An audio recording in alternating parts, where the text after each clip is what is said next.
Good afternoon, good morning, good evening, depending on where you are around the world. Hello, this is the December Game Design webinar from the IGDA. I am your host, Chris Crowell, and we've got a special guest today, Michael John from GlassLab, and we're going to talk about something that he showed me years and years ago that absolutely blew my mind about game design, and it really changed everything about the way I think about game design. And I begged him to come and talk about it today, and he's kind enough to come see it. So let me go through my little slides here. So this is me, just so you're thinking, like, who is this guy? I've been around a long time. I used to be a director of the Chris, IGDA. your slides aren't showing. I'm all about. They're not coming in. Slides. There's it's no supposed slides. to be showing. Is the screen sharing happening? No, all I see are the web. There we go. Is that now coming? Yep. There we go. Okay, great. You know, I have to say I have a special talent with technology. That anything that runs really smoothly for anybody, I can find a way to get it to hiccup. Anyway, so I've been around a long time, and I run these game design webinars. So you feel free to send me emails and suggest topics and speakers. All right, on to our guest. So Michael John is somebody who I really have a huge amount of tremendous respect for. He's been around a long time. He's the designer for Spyro and Daxter, and he talks to very important people, and all the bigwigs listen to him, and he's got a lot of really smart things to say.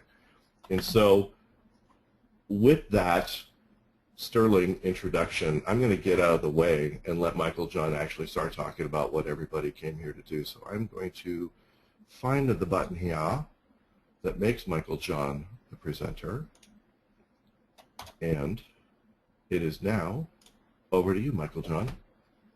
All right, excellent. So hopefully people can see my screen. I see it. You see it. Good. All right, so I went full screen. As Chris mentioned, and thanks, Chris, for the very nice introduction, I'm currently the game director at GlassLab. GlassLab is a educational game development group that's based in Redwood Shores, actually on the campus of Electronic Arts. And we're making both games and tools for school, for bringing educational stuff to kids. So this is a new thing for me. I've been making games for a long time, as I'll show in a couple slides, but what I'm focused on now is making games for use in schools. And so this is actually somewhat informed by that. Mostly this is just some game design ideas. So very quickly I'm going to talk about that. I'm going to go over this concept of macro design. So it was pitched in the webinar as a webinar on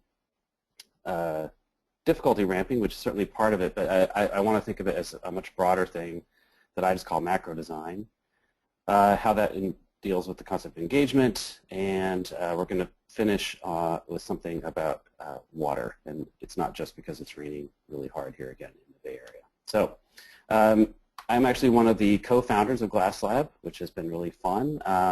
One of the kind of interesting highlights of my career was last academic year. I was on the faculty at USC teaching in the Interactive Media and Games Division there.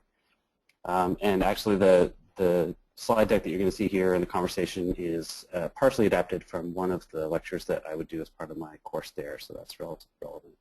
I've been making games, I guess, about a year longer than Chris. Started in '93. 96, you mentioned Spyro. These are just things that come up that are relevant to today's conversation, including in 2002 co-authoring with Mark Cerny this thing called the Cerny method. All right. So just very quickly about engagement. So I'm going to give you some examples. These pictures that I've kind of put together are examples of what I would call engagement. Clearly people are engaged in what they're doing. In most cases that you see here, they are a captive audience. You're stuck in your car, you're at a rock concert, you've gone to a movie theater, and somewhere or another you're a captive audience, and that kind of defines engagement. But games are a little bit different. especially things like handheld games like Tetris, that we have to engage you in a different way. So just to quickly define what I think of as engagement is you're using a thing or you're engaged in a thing. And in our case, it's motivated by your desire. So you don't have a particular need to play a game. It's not going to help you with very much of your Maslow's hierarchy of needs, but it will hopefully engage and entertain you. And also, when it comes to entertainment, we always have the question of, why am I doing this when I could be doing something else? So engagement is something that's very, very valuable and important for game design. And I wanted to just call out that for the purposes of this conversation, there are lots of different types of games that have different types of engagement. Games that are more systemic or sort of simulation-oriented are going to be different. And what I'm talking about is the more linear single-player type experience, that kind of archetype Mario game. And actually what you see here for this slide is an engagement curve for a particular linear single-player narrative game that's taken from the telemetry log data that was accumulated for that game. So at the very beginning, of course, you have 100% engagement. Everybody who played the game. And then as you move through the various checkpoints, these are actually continued checkpoints of the game, some people start to drop, and there's some interesting nonlinearity in the curve, which is kind of a game design artifact that's a sort of fun facts. But generally speaking, you can look at a curve like this and say, well, that is a data representation of this particular game's quality of engagement, which I would describe, given that this is about, I would say, 14 to 15 hours worth of experience, that's very good. But engagement, generally speaking, is very hard. Most people who have done game design and tried to engage someone over a long period of time understand that games exist on this, this kind of continuum between the thing that's boring and the thing that's frustrating. And we're going to look at that a little bit differently. A lot of people at this point know that of Six Sigma High, Mihai Six Sigma High. We're going to talk about that in a minute. But I'd like to start with this, which is actually a study by a couple of sociologists in the early 1900s named Yerkes and Dodson, who did some tests on the efficiency of memory and discovered that when they put people in different amounts of stress around the difficulty of the task, what they expected was to have a linear response, which was to say the easier the task is, the more efficiently people would be able to remember what was going on or what they were being quizzed on. What they found, however, was this inverted U curve, which was actually quite surprising to them at the time. And just for a little bit of curious historical context, the reason that this type of research was being done in the early 1900s was, we're talking about just after the Industrial Revolution. There was a very influential man named Frederick Winslow Taylor who invented the concept of an assembly line, which was then adapted very effectively by Henry Ford. And so people were thinking really hard about, how do I optimize the performance of human beings under repetitive circumstances? And so Yerkes and Dodson did this study, and they kind of posited that there's actually this very specific level, which is not slow and not fast, at which people will perform optimally. And then these principles were used for optimizing the speed of assembly lines and things like that. Not that that's cynical in any way, but it's kind of interesting. But this is an interesting concept for games, because I like to think of this point in the middle also as where gamers like to live. We like to be in a spot where we're being just challenged just enough, sort of Goldilocks principle of difficulty. It's not too easy, it's not too hard, it's right where I'd like it to be. And one of the things that, as an educational game developer now, that I've shared many, many times with our partners outside of the world of game design is, in my career as a game designer, the worst thing that could ever be told to me by especially a kid playing one of my video games is, that game is too easy. So too hard is easy to understand, but too easy turns out to be just as bad. And in fact, this was proven in the early 1900s by Yerkes and Dodson. We can also, of course, call that the point of flow. So let's talk about Six Sigma High. MJ, let me jump in there real quick. Yes, sir. flow is awesome, by the way. Yes.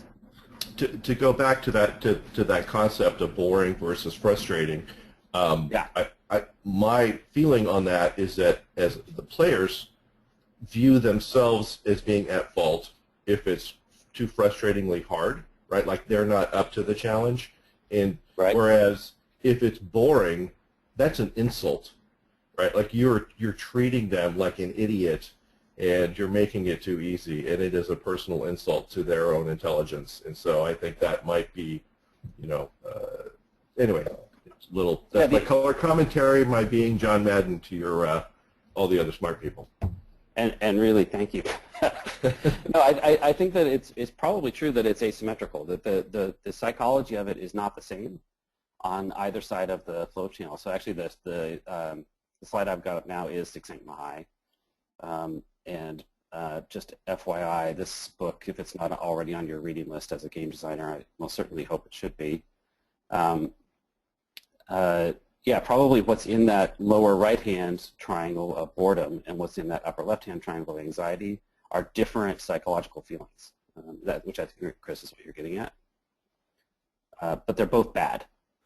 We could sort of posit, like, okay, bad and bad, but for different reasons.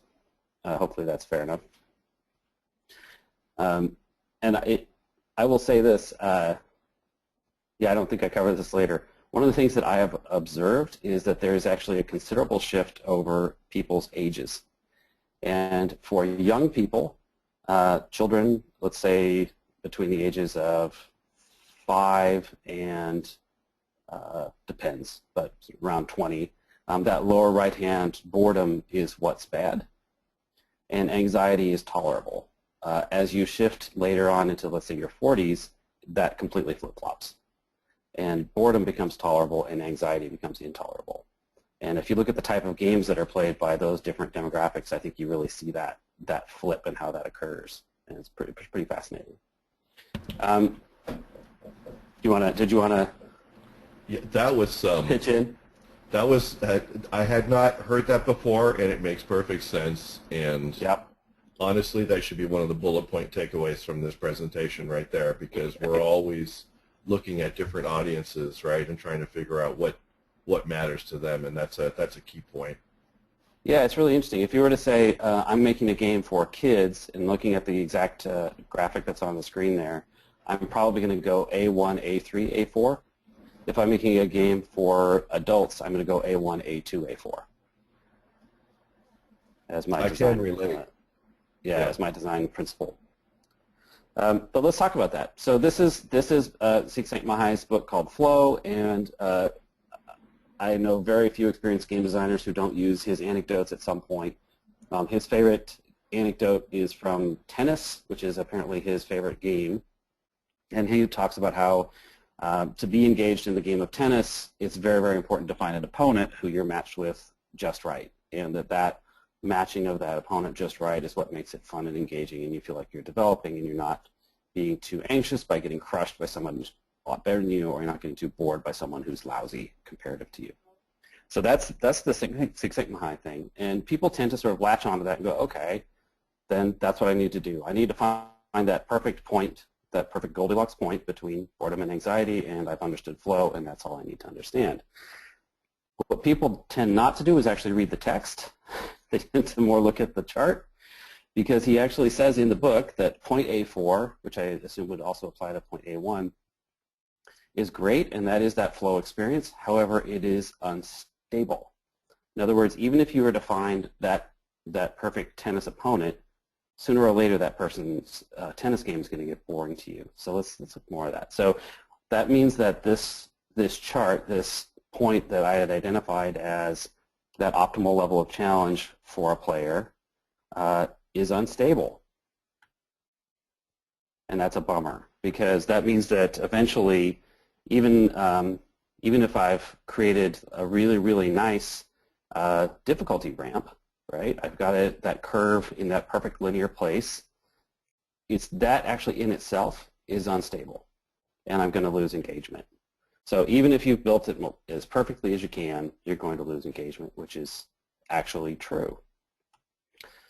So people see this, and I think we understand this intuitively, and an awful lot of what I talk about in this particular lecture is intuitive.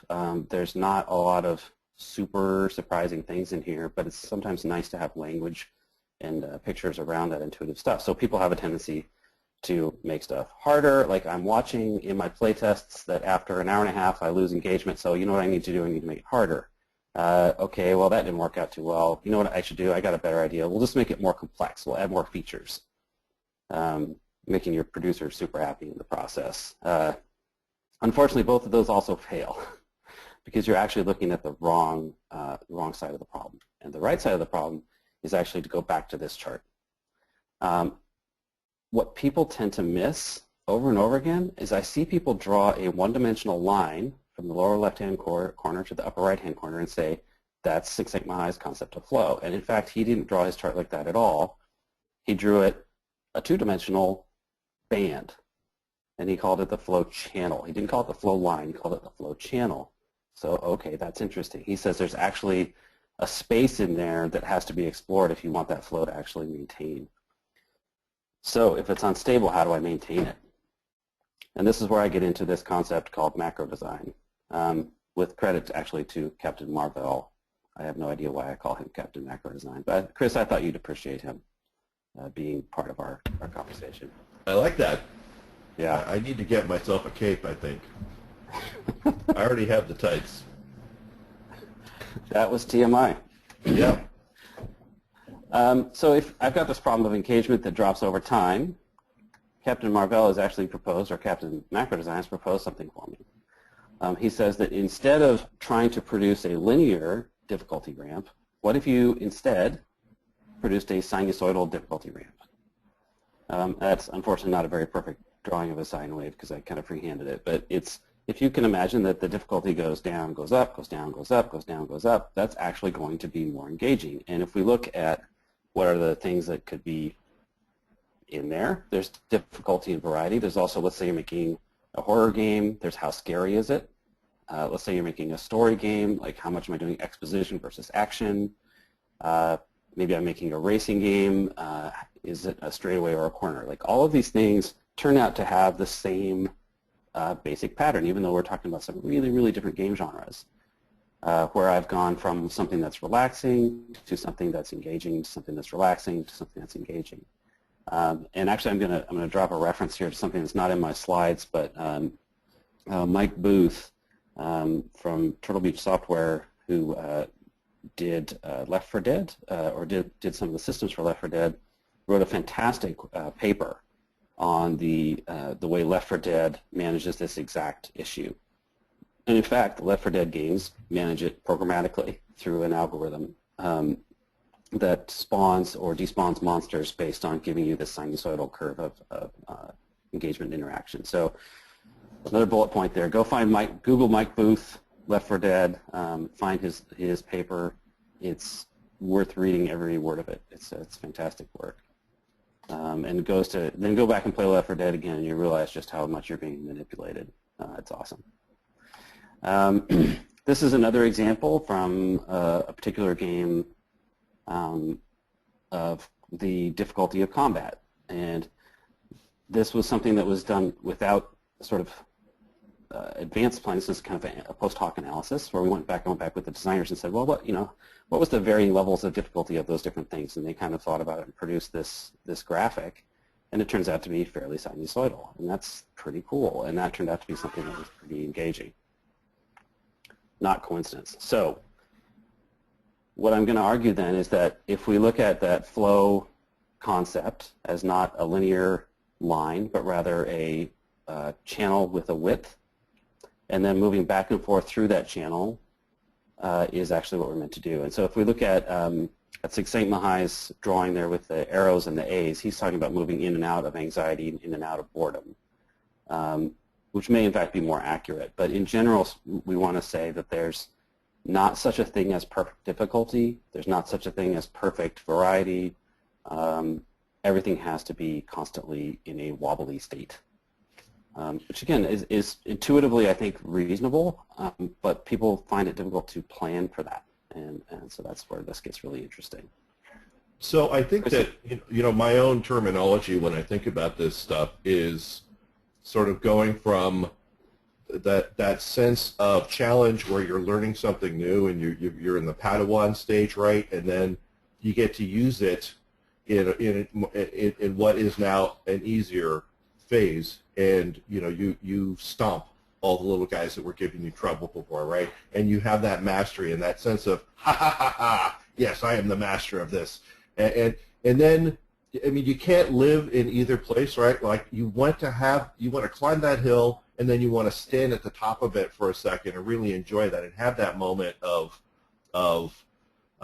really celebrating your success over that particular challenge, and then you're ready to, that reinvigorates you to say, like, you rub your hands together and say, all right, I'm ready to go to the next one, and then you kind of, you're ready to tackle that next hill and go up in there, and I think that this kind of a thing here really illustrates that mathematically, right? So what I've been describing is sort of a artsy-fartsy way of talking about it, and this is sort of the scientific extract way to graph it out. And then the other thing is that the difficulty ramping is a general trend. It's not a precise linear progression, right? Like that's really what we're talking about here. It is, Chris. And also, it wobbles upward. And again, I think when you have people that have designed successful games, I mean, this was not something that I designed. I feel much more so that this is something that I discovered. And I discovered it by doing it wrong a number of times and having to fix it, and kind of thinking twice about what was it that I had to fix. And, watching kids fall asleep while playing my games, okay, well, what's going on? And I think I need to give them a break and then hit them hard and then give them a break actually turns out to be a much stronger way of generally, engaging them over a longer period of time. So we're done, right? But no, we have 27 more minutes, and that's okay because I've got another piece of information. Because Captain Macro Design says, nope, we're not done. There's another problem. And I usually use these two photographs to illustrate the problem. Hopefully you can see the lion in both pictures. You see the lion, Chris, by chance? I do. I see him in the upper left. I'm looking in the lower right. Yeah. I think I see something that looks like a lion. You might, but you don't. So because there's actually there's no lion in the lower right-hand picture. Okay. And what's amazing is that in both of those pictures, you've got a tremendous amount of visual noise. If you're an engineer, you look at that and you go, oh my God, it would take me forever to analyze that photograph and for its content. But the human brain gets a positive and a negative on predator effectively instantaneously in both of those photos. And that's pretty amazing. Like that is a serious piece of parallel processing that we're capable of, and that makes us dangerous as consumers of video games. And I'll explain why in a second. So if we've got this incredible pattern recognition tool inside of our cranium, that unfortunately means that if you create something that is actually just sinusoidal, like I was showing, the human's going to see through that in a heartbeat, and you're going to lose that battle all over again. So how you actually present that stuff turns out to matter a lot. Just going hard, easy, hard, easy, hard, easy, unfortunately becomes something that's unpleasant because of the pattern. Because the pattern in it is so clear that the player begins to sort of see the Wizard of Oz and gets disengaged because it doesn't feel like something that's real. It feels like something that is artificial. So I'm going to give an example, and this is the next two examples are from Dead Space 1. And this is a game that had a lot of scope. So if you look at the types of enemies that were presented in the game, this is actually for the first 7 chapters, the particular sets of enemies that are present. And what the designers did was just on every level introduced one new type. And when you go and color code it and sort it, you can see that this is extremely patterned. And it's so patterned, in fact, that that players found it ultimately to be dull. And actually felt that it was small in scope when it came to the enemies, and that was some of the commentary that you would see. Well, I just wish there had been more enemies. And in fact, there's a lot of enemies. There's a ton, and it keeps going from here. I just kind of stopped at that point. And the team had invested a tremendous amount of time, but because of the way that they introduced them, the player was trained to just sort of say, well, who's going to be new on this level, who's going to be new on that level, and it no longer felt new because the novelty was not novel, if that makes any sense. So that's really interesting. But then we look at the exact same game and how the unique gameplay and puzzle elements were introduced. And if you look at that, and what I really like about this, and this will be a kind of recurring theme, is I really like to color code things.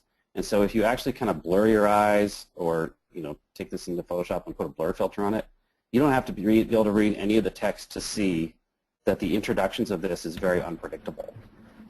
And the fact that it's unpredictable like that makes the game feel really real, really exciting, and really engaging. And in both cases here, I just included just a random quote off of the game critics' commentary on the game. That this part of the game they felt super engaged by, whereas the enemy introductions they didn't feel engaged by very much at all. And I just found that to be like this great example of how you sequence stuff and how you introduce it ends up making a gigantic difference in how people experience the game.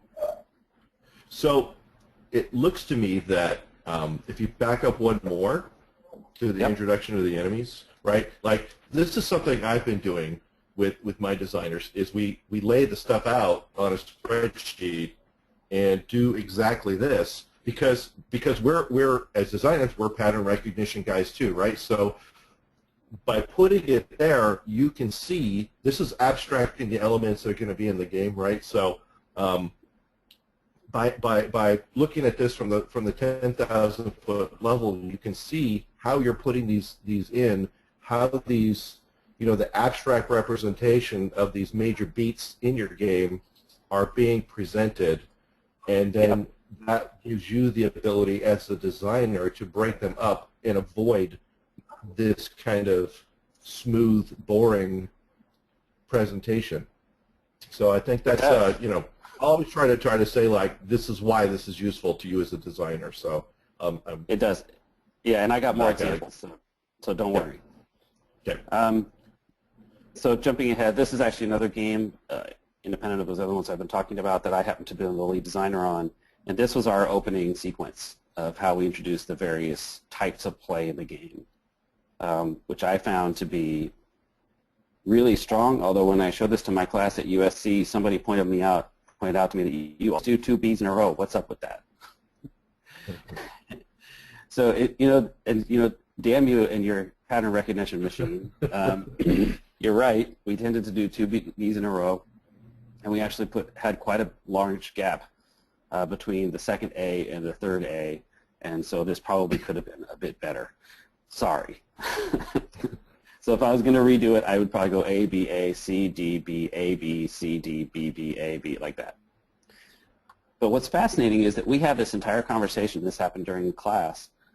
We had this entire conversation without them having any knowledge of what game this is, of how you play it, of what its story is, or any of the content of the game. We were strictly arguing over the sequencing of the letters A through D. But yet, as a game player, and especially as a game designer, you know exactly what this means intuitively. And wouldn't it be nice if you could actually plan your game out using a letter sequence like this before you start locking down what your actual design is? So that is ultimately the lesson of this whole conversation. So good question. How do you do it? What are the tools? And I have one tool that I use, and I use it over and over again in a lot of different ways. This is the first time that tool saw the light of day in public. So this was an actual slide from the Cerny Games speech in 2002 on this what became to be known as the Cerny method, although neither Mark nor I ever named it that. And what we did was we created a fictional game, which if you played either or both of the games, this was kind of a hybrid of what we did for Crash Bandicoot and for Spyro the Dragon. So this is a combination of the two. But we kind of just very, very quickly and in very little detail mocked up like, well, what might that chart look like as we got started on that Crash Spyro hybrid game that never happened. So this is just like a very early start, and I got lots more examples. This is, and deliberately not readable, from another game that I was very involved with later on. And now you can see there's actually quite a lot more detail here. And so I want to point out some of the details on this document, because this is a tool, and I think it's one of the most powerful tools that I'm aware of in how to design a good, effective, engaging game. The first thing that you'll note is color. I use a lot of color. Actually, I've got some guidelines here. But I use lots and lots of color to encode the different things that are happening. In this particular product, if I remember correctly, gray indicated story beats, orange indicated bosses, and I'm trying to remember, I think that yellow was the introduction of new geographical areas, that kind of thing. And by the way, due to some scope cuts, there's way too few bosses in this game, and it does show up, but and it keeps going beyond this. I have a rule that has to fit on one page, although as time has gone by, we've allowed larger and larger sheets of paper to be involved in that rule. And effectively what you've got is a database, and so this is a schema. So I've got my columns across the top that kind of, you can think of the columns as indicating the way in which I think of my game. It's a puzzle game, it's an action game, it's an action puzzle game, it's an action puzzle story game, it's an action puzzle story combat game. That columns across the top then sort of define what is the nature of the game, and then the rows going down, just like a database, are, well, what are the different elements of the game atoms, whether those be levels or whatever, that then explore the space of that schema, of that genre definition that I've made through the columns. And then using color coding, I can see, like, well, how's my mix? And so, for instance, in this particular game, I think it's columns P through S are my enemies. And you can see the very deliberate kind of blending of the different types of enemies through the color coding that are being introduced there. The AD and AE, which I realize that on the webinar are probably getting pretty tiny, but these small columns off to the side are puzzles, and the puzzles are very carefully plotted out and blended as far as how they're distributed. Because actually we throw in 2 puzzles in one level at one point just for kicks, but we made sure that they're not too hard. A and B indicates the difficulty, that kind of thing. And then lastly, discipline. Don't let it get too big. And if it can't be viewed in one shot, then it's no longer a macro design document. That's kind of the way I look at it. This is, I think, the same game. Yeah, it is the same game, showing the entire game, actually, start to finish. And one of the things that I discovered over time is that more and more producers have a great appreciation for this particular document and start taking it over. So on this one, these bright red things you see in the very first column are the things that, as we designed out the game, we said, well, if we run shy on time, these are going to be the scope cuts in the schedule. And so the nice thing about that is now I can say, well, my scope cuts are very carefully planned in advance, and I know that it won't totally demolish the experience. My macro structure is still intact, that kind of thing, because I've got it all planned out here. So it can be a very popular document. I discovered that I had to lock access to it because everyone started changing it in this particular project.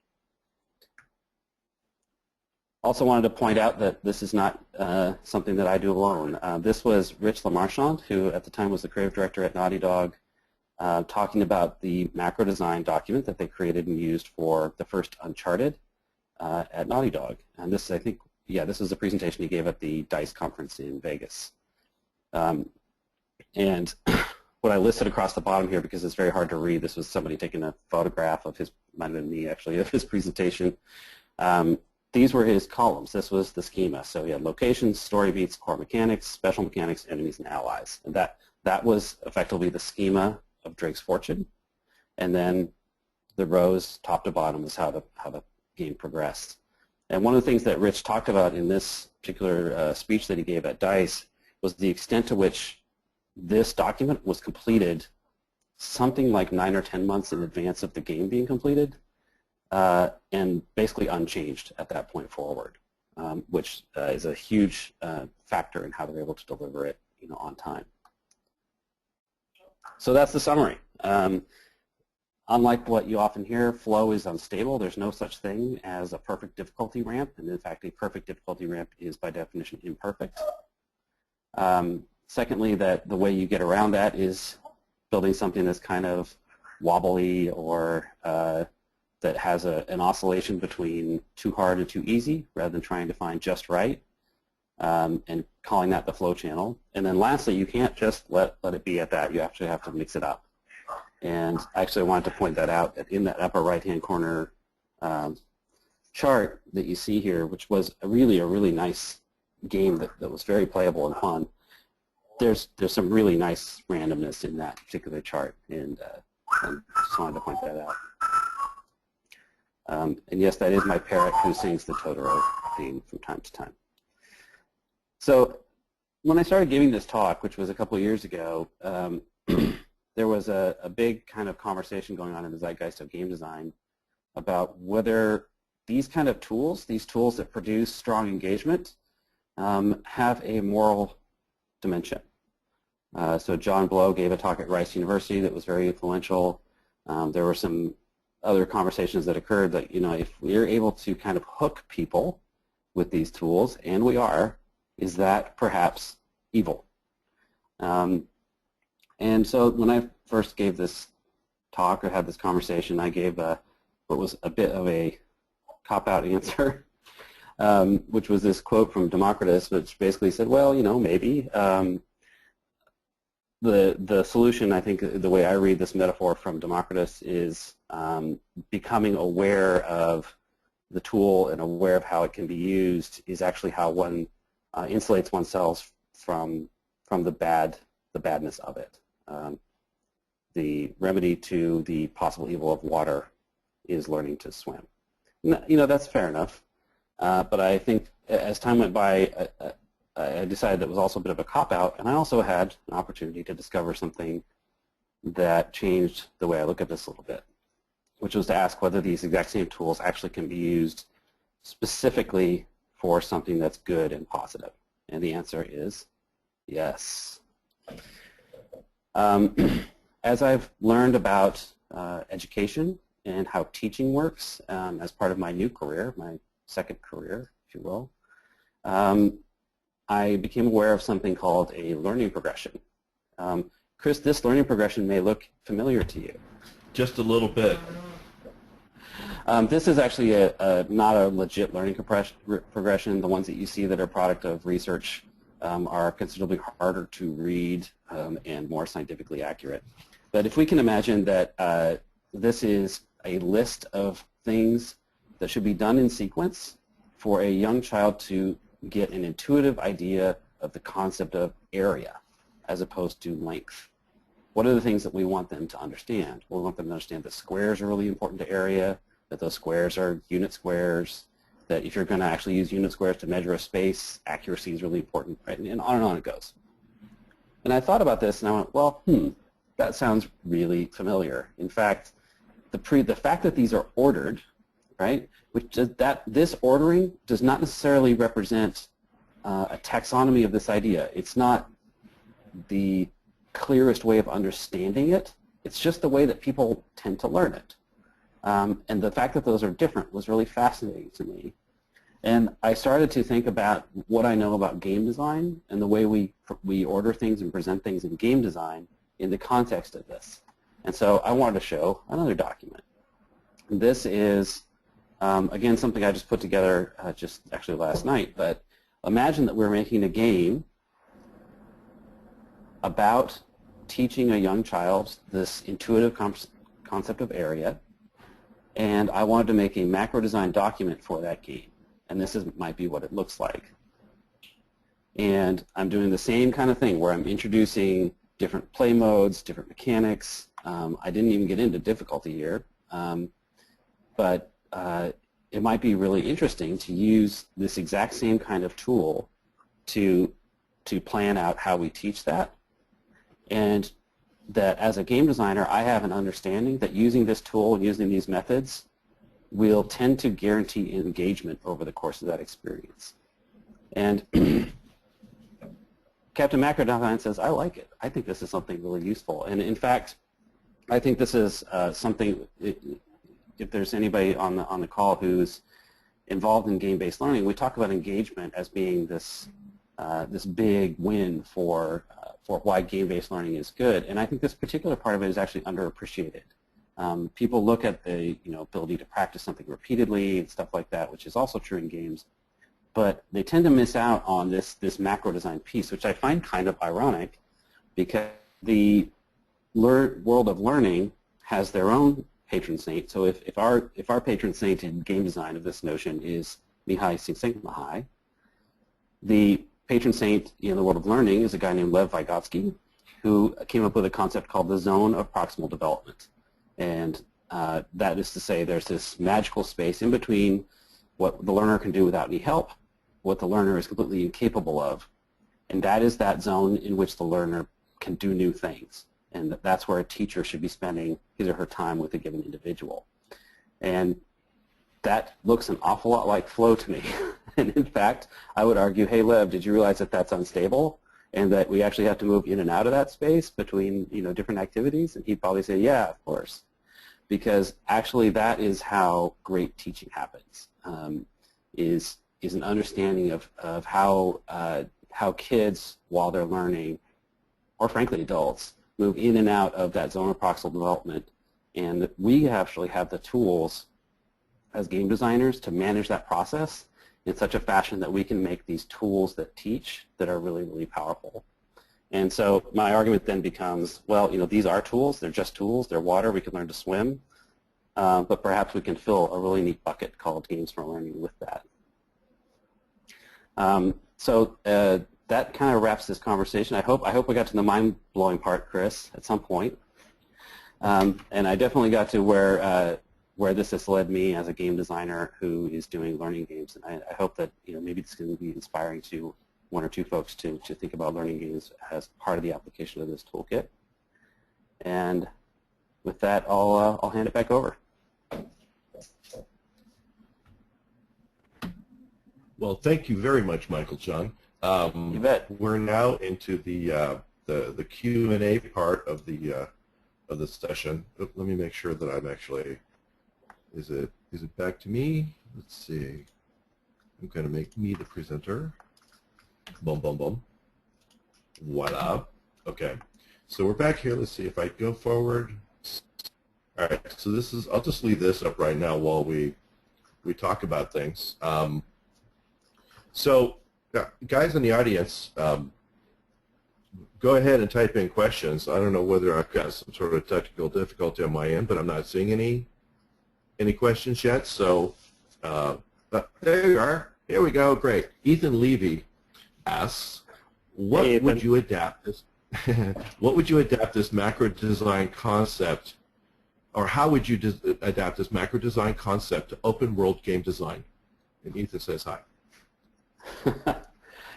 So yeah, I mean, I started off with the caveat that this is all something that I understand much better in the concept of linear experience, and I feel like I'm stepping outside my area of knowledge to talk about open world game design.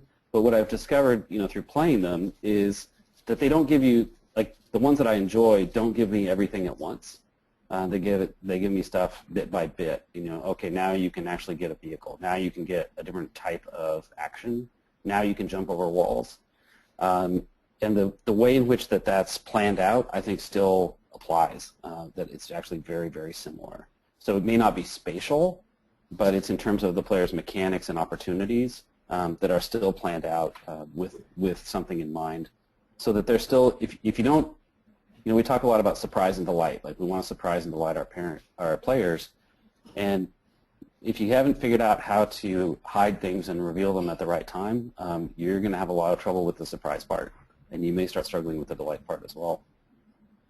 So in my experience, because I have designed a few different open world games, my application of this kind of thing is to find, because because it's open world, in a lot of cases, you may have like physical barriers to keep people from progressing around to different parts of the world, right? So you can gate those and make those open up based off of some other linear metrics. So you have things like amount of time in the game, the player experience level, amount of gold that they have, any of these kinds of things that you can use as trigger points for turning on different things in the game world, right? Whereas in like your classic single path, single player game where you're going along a particular thing, you've got those are trigger points along a geographic linear path. Whereas open world, you need to think more in terms of the other kinds of metrics, the other different paths that the player is on, and then test for those thresholds and introduce things into the world. And then the other thing you can do is also, if you have like dynamic difficulty built into the challenges in the world, whether they're monsters or, I don't know, monsters is probably pretty much the, sort of the classic ones there. It gets more difficult when you're talking about terrain features, but like you can have those be a reflection with that oscillation built in, right, to when you're spawning a new thing, look at some pertinent metric, like what is the power level of the player right now, and I'm going to spawn some new things. Well, if those things come in and they're within that range now of that, that challenge, that difficulty channel, you're probably going to be in a sweeter spot. And then, of course, the player, if you have regions of the world where some things are more difficult and some things are more difficult, the player themselves will almost certainly voluntarily dip in and dip out of those hard places, go in, have a really hard fight, and if they, at whatever point they get fatigued, they will then volunteer to move back out again.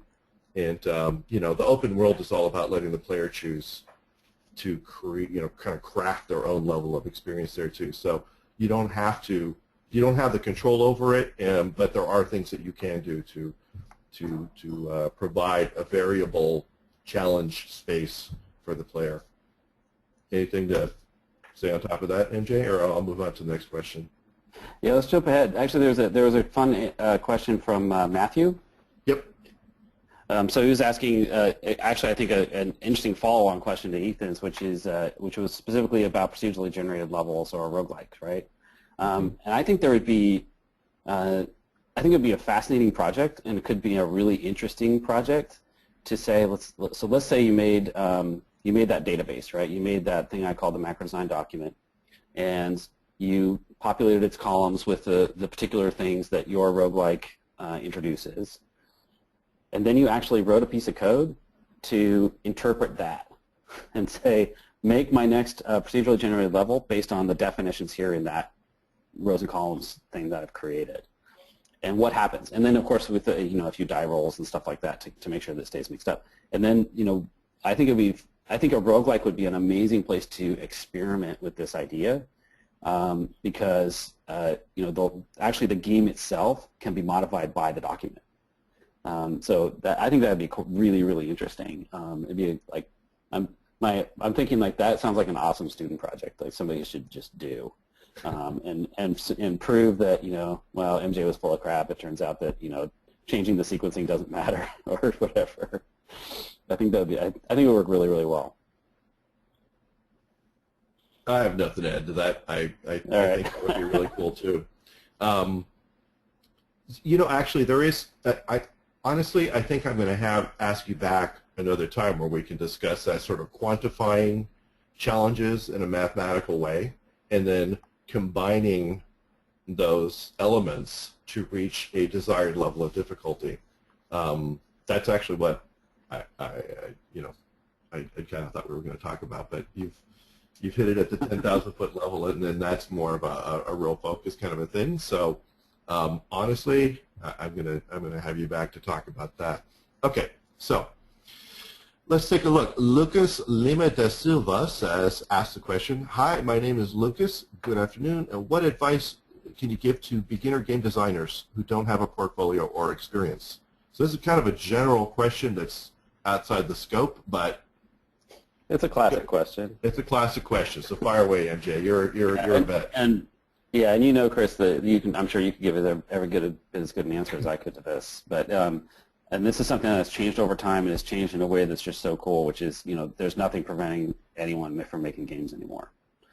You know, no pressure, but my 12-year-old daughter has already made a couple of RPGs using RPG Maker. So, you know, if you don't have any portfolio at this point, I would say that's where you're going to need to start. That there's so many tools that are easy to use, usually free, very mature, that you can use to build these products. You know, go find some of those. Game Maker is a good example. Like I just mentioned, RPG Maker, if that's the kind of game you want to make, and just start making stuff. And you know, there's so much more to go beyond that. Don't just make it for yourself would be a really good one. So make it, then have somebody you know play it, and then have somebody you don't know play it, and you know, make the changes that you need to make based on that. I would say that'd be a really good set of starting advice.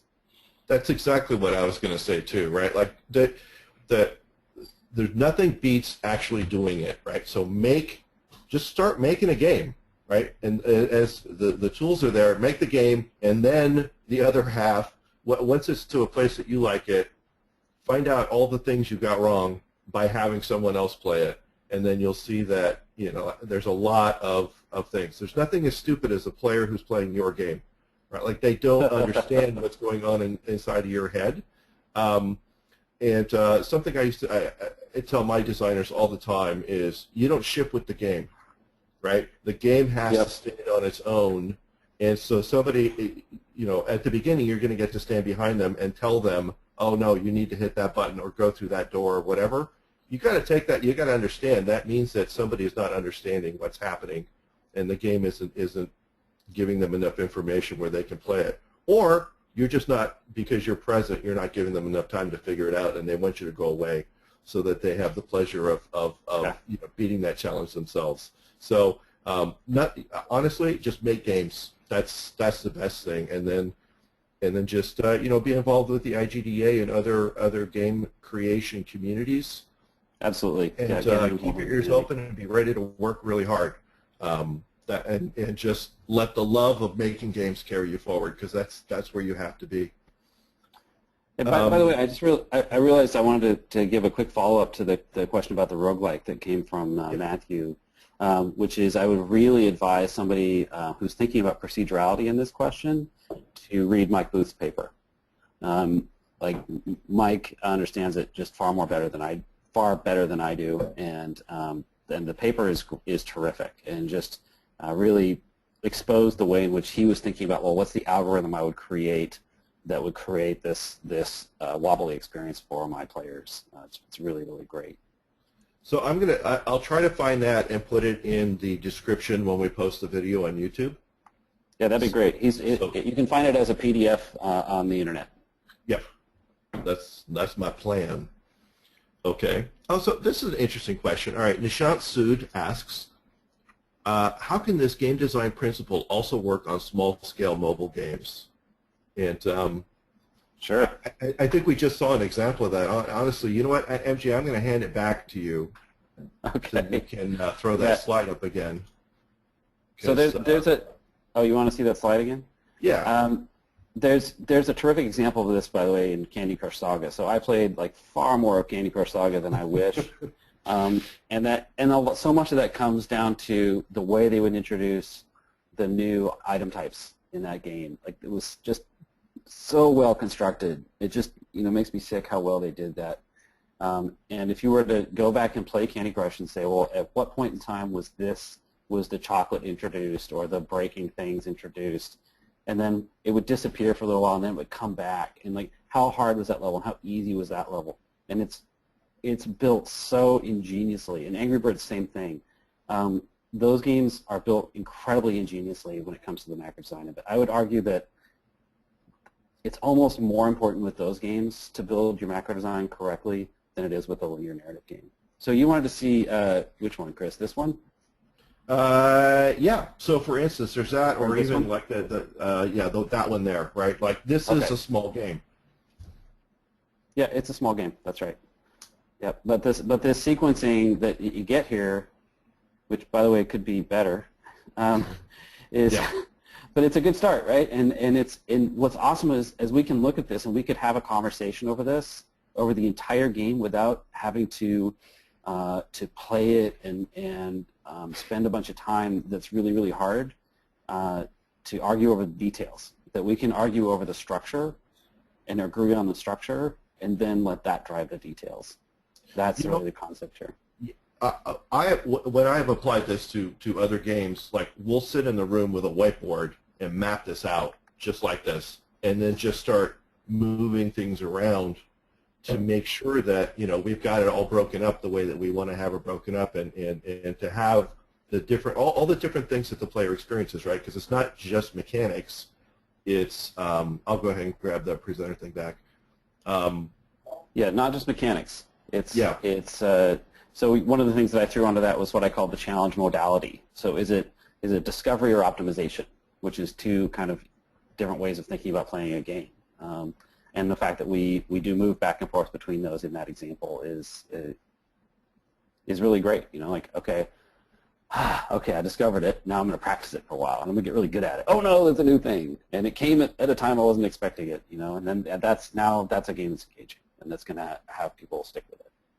Right. So that optimized kind of a thing is to require the player to exhibit advanced skill in something, right, or greater efficiency, maybe in resource management or movement or whatever, or timing, right? So try to abstract out all the different properties that are associated with all these different features that you have in the game, and that kind of gives you your deck of cards that you can build individual hands for every situation that you come up with, and then as you're compiling these different recipes, you can look at them and make sure that you don't want to have the same recipe anywhere, ideally, because then the player is going to recognize that and say, oh man, I already did this. So everything needs to have at least one factor of difference, right? Like the Kevin Bacon, I guess. It needs to be different in some way. That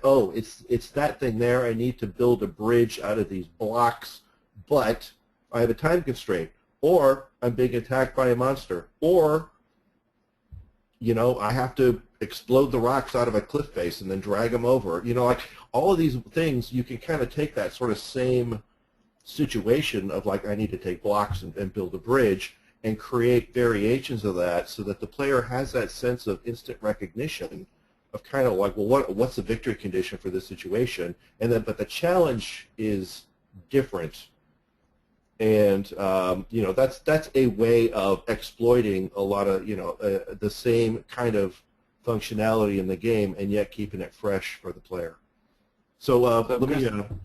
I don't know how much time we have, but there's a couple of really, really good questions going through. Yeah. Are you cool to run a few minutes over? I'm fine. Yeah. Okay. So the last question just came in from Sabrina.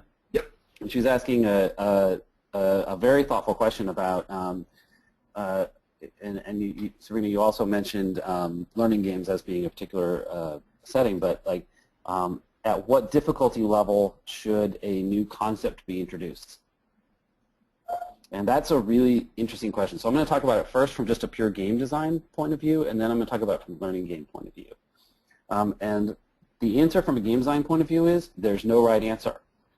Sometimes I will be wandering around through something that's very easy where I don't feel threatened at all, and then some new thing pops up. I'm like, oh, great, it's a time for me to explore a new thing. That's terrific. Or sometimes I'm in the middle of some very, very intense battle, and then all of a sudden the guy that throws the grenades appears that I've never seen before. And both of those are like great ways to introduce a new thing. And if you do them both in the same game at different times, that's a game that just feels really rich and really real. And somebody goes, man, they just pulled out all the stops on that game. That game was awesome, right? So keeping that nice variety of how you introduce things. And again, if you go back, you're going to find that in a macro design document somewhere where somebody decided, you know what we're going to do? We're going to just throw the kitchen sink at them in this level, because on the level before and the level after, we're tricking them into thinking nothing's going on, right? So it's in fact, if you look at movies, I mean, this is what they call a beat sheet. It's not that different. Now, in the learning game space, there's a real tendency to say, well, we should only introduce new concepts in an environment that's very easy, and that all discovery should occur in a place where the learner finds instantaneous success. And I find that to be just flat out incorrect. And in fact, a game that I know Chris is well aware of because he's doing some work on it, we saw kids play testing it and failing, very introduction of a new concept, failing their first attempt 100% of the time. Basically 100% of the time, that our playtest kids failed it. And it was great because we had these video recordings of these playtest proctors going, oh no, oh, and you hear their voices, and they're going, oh God, oh, we have to fix that. Kids did not care. Kids were like, oh, this is a space where I can experiment. Awesome. And they would start playing around with it, and they would formulate theories, and they would often voice their theories out loud that we would hear on the videos. And then they would get through it, and they would go, oh, and then they would say out loud, so you have to do this to understand that. All right. And so in other words, really the end point here is I'm going to return back to the first point, which is there's no particular reason to introduce it in an easy way. And mixing it up, in fact, this is something where you might even look at the competency itself and say, well, this is the hard part of the competency, so let's introduce it in a hard way. Let's not try to mask this. Let's say this is going to be tricky. You know what? Multiplying fractions is tricky. So it's just going to be hard. But if we've set everything up in advance in a way that is engaging, then that prepares that learner when they get to multiplying fractions on a sheet of paper to kind of take a deep breath and go, I know that this understands that this is going to be hard, and I'm ready for that. It's a really good, I love that question.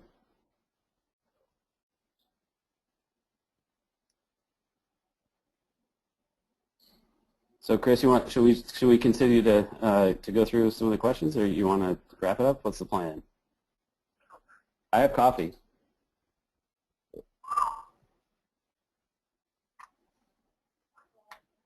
I think you're muted, Chris. Whoops. There we go. That's better. I am. Okay.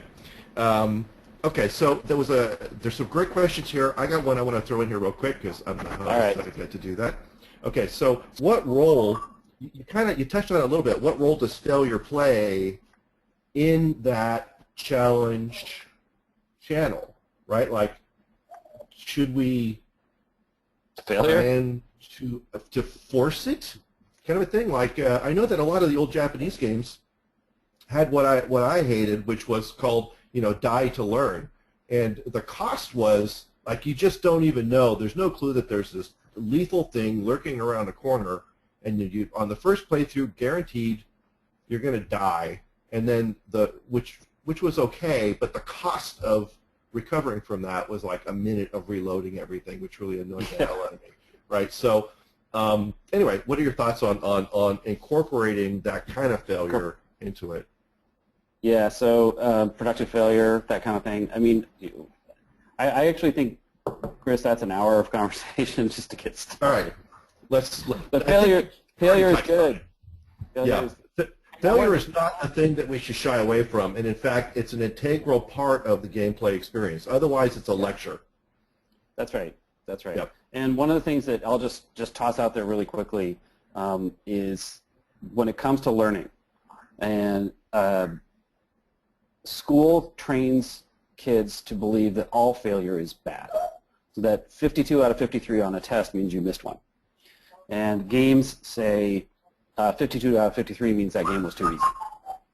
So, there's this very sort of powerful difference in how people learn in games versus in school, and I wish that school would get more like games. So I'll just toss that out there. Well, I wanted to answer Margaret's question. So Margaret, go ahead. First of all, hi Margaret. Margaret is also at USC, and so she and I actually taught together last year. And she asks, the vehicles in Jetpack Joyride, which change the control scheme periodically, would be a good example of an engaging pattern outside of a linear or scaffolded structure. What do you think? I think she's exactly onto something, and you see the same kind of thing in like Subway Surfers or some of these other mobile games that just live and die on their ability to mix up the experience, and that how that mix-up is done is very either random or pseudo-random. I spend a lot of time on Subway Surfers trying to figure out if it's procedural or authored, and I can't tell, and I would love to know. But either way, it's the same. It's saying it's that whole A, B, A, C, C, A, B, D, D, A, B, C, D thing, right? And Jetpack Joyride also does a really great job of that. The reason I wanted to answer this question specifically is you can go too far. And I don't know if anyone played the game Space Channel 5 a long time ago. So I was playing Rez last night, which is an amazing game. And then Space Channel 5, which is neat and made by the same creators, eventually has a level where they decided to mix things up by reversing the controls. Left is right, right is left, up is down, down is up. And I get why you would do that. And you would look on a macro design chart and say, that's clever, good idea, let's do that. And then you play the game and you're like, you took that one step too far, my friend. That's dumb. So, you know, the only reason I bring that up is like, just because you planned it out and made it look really nice on the chart doesn't mean it's not a bad idea. And you know, you still have to build it, play test it, and honestly look at it to ask yourself whether the idea was worth doing. Yeah, you know, I think that's that's a fail on the part of the game design, right? That's a throw the controller moment for the player, Yes. Which is exactly, that's when you've gone too far for sure. Let's see, were there any more super cool questions here? So Jethro John Ganil had asked. That's a great question too. Yeah, so it's isn't eliminating the pattern, for instance, introducing new enemies, just the same as surprising the player to retain their interest? So Yeah. Go and ahead. It says, does it need a link with a challenge of the game? That's the rest of the question, which is maybe the best part of the question. So Okay. the answer to the first part is, isn't it just same as surprising the player? Yes, it is. And if you think about how you surprise anyone, if I say I'm going to surprise you in 4 seconds, 3, 2, 1, boo, no one's going to be surprised. Right? So I have to do something that eliminates the sense of pattern so that you can be surprised. So in a sense, I'm just giving like a more intellectual, kind of obnoxious definition of the intuitive concept called surprise. And so I agree that they're completely connected. They're the same thing. Now, the second part of the question is, does that link with the challenge of the game? And the answer is, hopefully, no. And if I can have both these things kind of overlaid at the same time, well, one of the things that can happen is like, if you look on the macro design chart, like sometimes even really big games that have many, many hours of play have relatively few columns. You actually don't do that many different things because, well, it just costs a lot to make all that stuff and to train the player to do all those things and to try to keep track of it all. So what do? Well, I need to find some way to combine that relatively small number of things into a very large volume of experience. Every once in a while I just kind of freak out when I realize that all of music is basically based on a 12-tone scale. Like, how do we get all that out of 12 tones? That's amazing, right? All of Western music. And the answer is that we figured out ways to combine it and overlay it and make it rhythmic. And to me, it's exactly the same question. So let's say I've got a rhythm of difficulty and I've got a rhythm of surprise, and then I overlay them together, and then maybe I offset it a bit.